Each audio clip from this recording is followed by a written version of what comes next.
काय खेळाचे सुख पिका म्हणे आता खेळ मोडावा झाली आता वेळ म्हणते अना शिदोऱ्या भगवंताची आता सर्वांना प्राप्त झाली.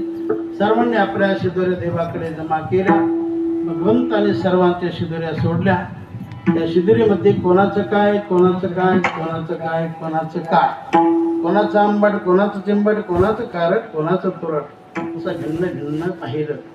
तर भगवान म्हटले माझे आहे तैसी पाहे नाही तरी घरा नाही चोरून या माय नवनीत आणावे. चांगलं आणा.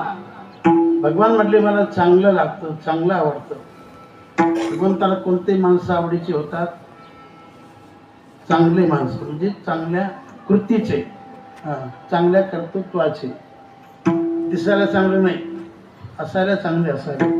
त्यांचं कर्तृत्व चांगलं असावं, सेवा चांगली असावी, परोपकार असावा, वाणी गोड असावी, इमानदारी असावी, सत्याचा व्यवहार असावा, आईवडिलांची सेवा करणारे असावे, दिनदरबाराची सेवा करणारे, गायची सेवा करणारे, सर्वांच्या काही विपडणारे असे माणसं देवाच्या आवडीचे होतात.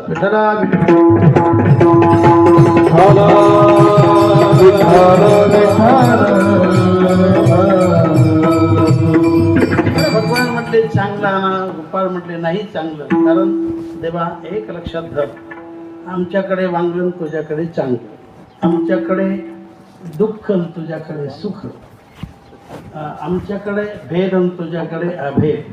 तू देव आणि आम्ही जीव आहोत. देवा जसं असेल तसं भागून घे, बाकी आमच्याबद्दल काही चिंतनच करू नकोस.